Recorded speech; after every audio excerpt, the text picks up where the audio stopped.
just a quick review of Wilson Championship tennis balls. Brief review here. Basically, Wilson has been around since I think about 1914. Been in the business quite a while. A few points about these balls. They say they have this exclusive DuraWeave felt. And they also say that this is ideal for all court surfaces, hard surfaces.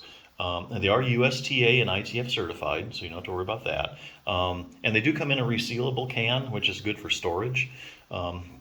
And yeah, that's pretty much about it. I mean, these are really good tennis balls. If you're looking for a good ball for playing tennis, or even actually, the price isn't really too bad on these. Even if you need something just like throwing the ball for your dog, or if you have like a walker that you need to put tennis balls on the back, these are actually really sturdy balls. So I would definitely check those out. Now, if you do play a lot of tennis and you do have rotator cuff problems, there's another good resource for tennis players. The 6-minute torn rotator cuff solution for seniors. And you forget about the for seniors, not sure what that's about. The program is really good for anybody, even if you're an athlete. So if you have a torn rotator cuff, or actually any shoulder problem, if you'd be surprised with any shoulder issue you have, if you strengthen your rotator cuff, usually it helps a lot with the pain. That's because the shoulder's a shallow ball and socket joint, and it depends heavily on the muscles for support to keep it stable. And of all the muscles that support it, the rotator cuff is really the chief stabilizer. So yes, real briefly, this kind of goes into like, what the rotator cuff is, what it does, just basic anatomy, lots of pictures. So if you're a visual learner, you really like it. Probably the best part is just answers you need to know. So if you do tear your cuff and you're like, hey, what do I do now? Well, this will answer basically all your questions. What are the symptoms of a cuff tear? Are there any arm maneuvers that might indicate you have a tear? What imaging tests are used to diagnose it? Where exactly does it tear at? Just a ton of questions here. Are there different kinds of rotator cuff tears? Here's a good one. I have a rotator cuff tear and I'm in a lot of pain. I need surgery, right?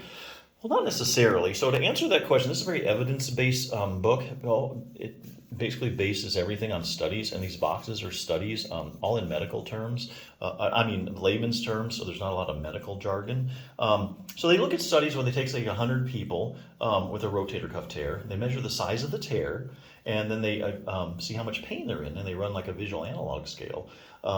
And then so what they do is they try and correlate, tear size with pain. And what they find out is that a lot of times you can't, because there's actually a lot of people walking around with big rotator cuff tears that are asymptomatic.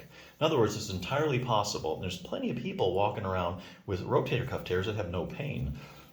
So if you're thinking you have shoulder pain, you did an MRI, have a torn rotator cuff, I need surgery. Well, not really, because maybe you have an asymptomatic tear, and that's not really causing your pain. There might be something else causing your pain. So you don't want to jump into a rotator cuff repair. What will happen if I just leave my rotator cuff tear alone? Well, here again, they look at long-term follow-up studies of patients that have a tear that don't do anything about it, and it goes untreated, and they follow them for like 5 or 10 years. There's some pretty good long-term follow-up studies. And they see, okay, so what happens to people when they don't treat their rotator cuff tear? Does it get better, same? Does it repair itself? How does exercise compare to surgery when you treat your torn rotator? Probably the biggest question of all. So do I have to have surgery? Well, the only way you can answer that, which one's better, which one works the best, is by doing a randomized controlled trial. So this book is compile all the randomized controlled trials of surgery versus exercise and synthesize them down to some good conclusions. Basically, these are studies where you take, say, 100 people with a torn rotator cuff, 50 you randomly assigned to surgery, the other 50 you randomly assigned to a good exercise program, and then you follow them over time and you see who does better. So let's say at a year, at 2 years, who did better? The people that had the rotator cuff repair and surgery, or the people who just did the exercise program? So basically, make a long answer short, you're always going to want to start with exercise. A lot of times there's just no difference. You're going to end up at the same place whether you have surgery or just do a good exercise program. And the book has a good exercise program. There's 3 different levels: beginning, intermediate, advanced, depending on if you just tore your rotator cuff and you can't hardly move your arm, or if you're advanced, you just want to prevent a problem. So another good resource for tennis players, I think. But yeah, if you're looking for a good all-around ball, I think this is a good choice. So definitely check it out.